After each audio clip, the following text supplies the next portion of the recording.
I have my good friend Megan come on, and we are going to start answering questions. So I have some questions from people in the audience who already sent me some questions, whether it's about sex, whether it's about your own personal self, whatever the question is.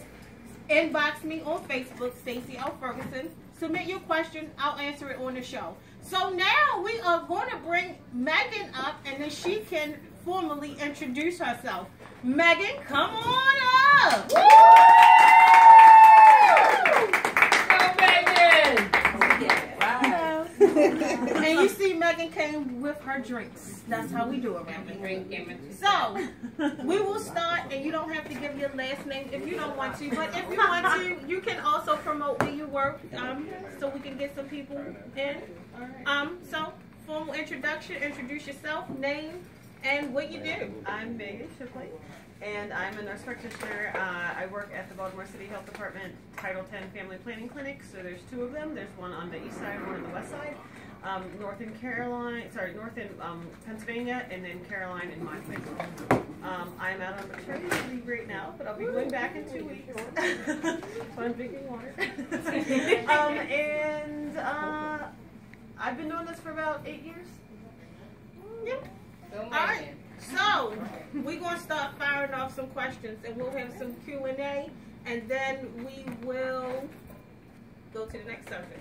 So first question is, it's a guy, right? Do all vaginas look the same? No. Definitely not. It is quite amazing. Lips can be big and long and cover everything, or not at all, and clitorises can be all different sizes, and yeah, no, they're all, it's like a face, you know, tons of different noses, tons of different lips. Vaginas are the same way. Cool. Next question, what is normal vaginal discharge? And wait a minute before you answer that. Did you know that your vaginal discharge changes? It's not the same consistency. Yeah.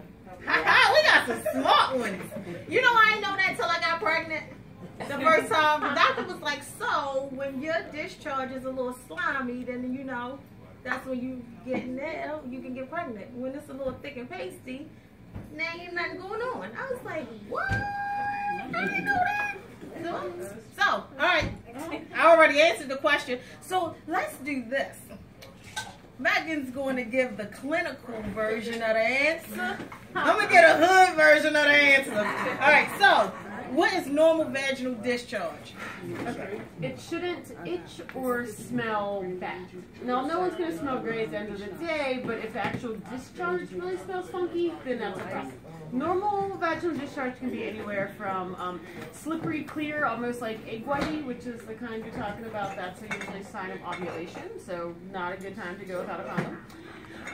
And the other kind is more of like almost like sticky, granularly, kind of like anywhere from like white to tan, but it shouldn't, you know, if it ever looks like really bright yellow or starts to get green, or if it, you know, smells funky, or it's itchy, clumpy, looks like cottage cheese, that's a problem. Come get checked out. Most of the time it's usually not an STD, it's usually just an infection that you can you know, treat sometimes over the counter, or sometimes you need something from the doctor, but it's not always an STD. All right, it's often not. All right, next question. Can eating different foods change the way your vagina tastes? Yes. Yes. They can. I think it might be a little bit overstated. I mean, I don't know. I think you'd have to eat a lot of whatever it is that's supposed to change it. But yeah, I mean, it can change depending. Is the rumor true, like asparagus makes your vagina smell? It makes your urine smell different, which, because it's in the same area, could definitely, you know, lend an odor to it. All right, so we have a question. We'll start with Nicole in the back. My question is, would it make a difference if you're going from like being a meat eater to not being a meat eater? Then will that change the way that it smells, I guess? It shouldn't change the way it smells. It might change the way it tastes. You'd probably have to ask your person. I really think it's a bit overstated. Like, you know, like, I don't know how many, you have to be a real connoisseur of vaginas to like notice a difference like that. But, you know, I'm sure it's possible. But I more so say that, like, if somebody suddenly notices it's really, you know, a different texture or smell, go get checked out. But I mean, can you do a whole lot to make it better? I mean, in general, we could all drink more water, eat more fruits and vegetables, be healthier, and you know, I'm sure. Can I just put a pineapple slice in there and it'll taste and smell like pineapples and make it juicy? Well, it could, but really, you don't want to do that for a long period of time. Like you want So what's the longest I can put a pineapple in my vagina so that it tastes like? I would put it in immediately before, and then remove it because It's going to burn. well, vaginas are normally acidic, so that's not quite so bad. But the problem is that it's sugar, and sugar can feed yeast. So if you leave anything in for too long, then that's a problem. So yeah, leaving strawberries and garlic. I've heard Who's people sticking garlic in their vagina? That sounds itchy. Well, it's you look on the internet, you can find anything, and it's somewhere that said that putting garlic in there can help prevent BV, bacterial vaginosis, or now. I don't know if it works, but the thing is that I've had lots of people come into me because they couldn't get the garlic back out. Whoa! And then one person actually put garlic in your like vagina. crushed garlic up in there. I don't know if she scooped it in there, but you know, and how are you going to get that out? So I would come see your doctor or try like a yeast cream, something that actually would work. What? I took your question. Oh, okay. Because pineapple juice gonna make it taste better. Oh, see, that's why we cut. Is it safe to skip your period using birth control pills back to back? Yes, it totally is. It just, if you're going to do that consistently, you're probably going to have spotting. So it depends on how long you want to do it. It really doesn't hurt you, like, there's no medical reason why you can't do it. But if you keep skipping, eventually you're probably going to have breakthrough bleeding, like spotting in between. So it's totally fine, but just be aware that it could, you know, throw things off. If you're fine with that, and you just, you know, some people can just skip pills all the time, but it's usually for people that have really painful periods or migraines or endometriosis, something that they really want to suppress their period. But almost a better way of doing that might be Depo. It's another form of birth control that just the regular side effect of it stops your period. But you can do it with those. All right, so let me tell you a funny story. Let me tell you what you don't do. Okay, so my birthday was coming up. I come on my period at the end of the month. I'm like, no, I'm trying to turn up for my birthday. So the week before, I'm going to take this birth control pills. First of all, my tube's tied. Ain't nobody getting pregnant. But I figured it would stop my period so that I can turn up for my birthday. Yes, I did turn up for my birthday. I didn't have a period. But for the next goddamn 3 weeks, I was everyday spotting. I was like, Robert just had a period for my birthday. So don't do it. Does it smell differently at different times of the month? It definitely can. It can change in consistency because now if you're on birth control pills, that can kind of throw things off. So if you're on certain kinds of hormones that actually like shut down your cycle, then that can be different. But usually if you're not on anything, then the regular up and down of hormones that causes you to have a period and that causes you to release eggs and ovulate and all that can all affect the discharge. And that's why you were talking about the whole, when it's, you know, sticky and like white, it's usually you're pretty far from ovulation. Ovulation is that when the egg is released, that's when you can get pregnant. Okay. And so when it gets slippery and white, that's usually what we call like the sperm-friendly discharge, that you're more likely to get pregnant. All right, so for my men, are there racial differences in penis size? Studies show that there really are not, but I mean, I don't know. People have experiences where that is different. But they say statistically there really isn't. But we're going to have to stick with statistics then. What do you say? Don't answer that. Yes, Mary, don't answer that. But you never, I don't know. I mean, I've had you can get a black guy with a little penis. You can. And even ones I've seen. I mean, I've seen more large ones. But I've seen some small ones, and then you have, you know, yeah. Okay.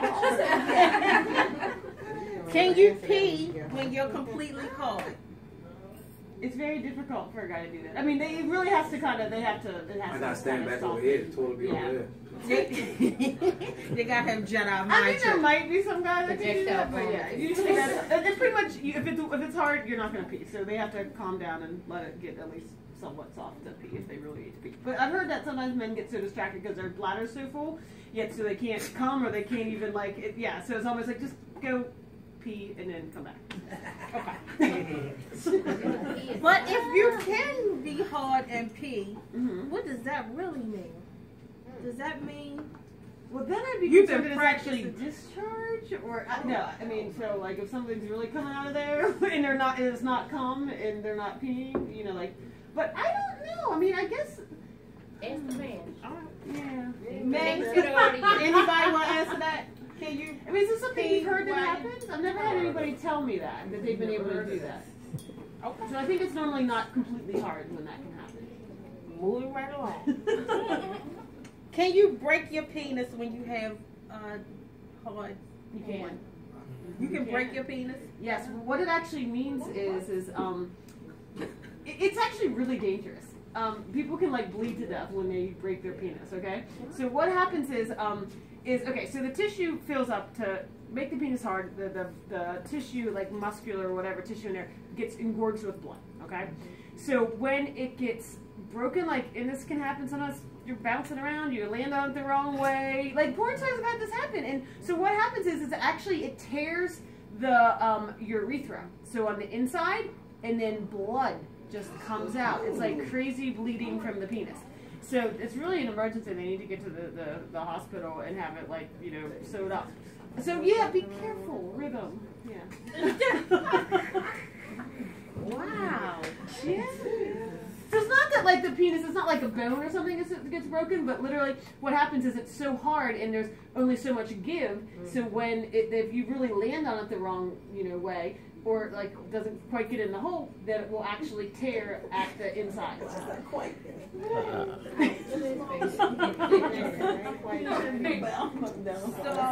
the next question is, why can't I give my girlfriend an orgasm during sex?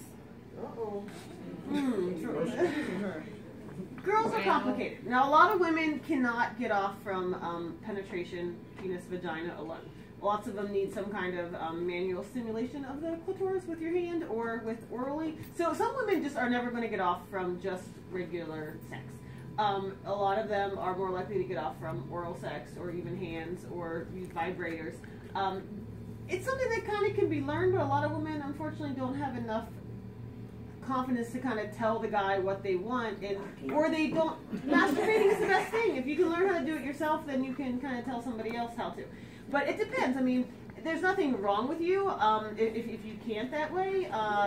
But I think that's actually more common than not for women to not come just from intercourse. So basically, just let me hump you, and I'll be able to rub one out. And Yeah, then- well, that's usually more of rubbing the clitoris, and that's, you know, the sensation center, like the tip of the penis in women, is the clitoris.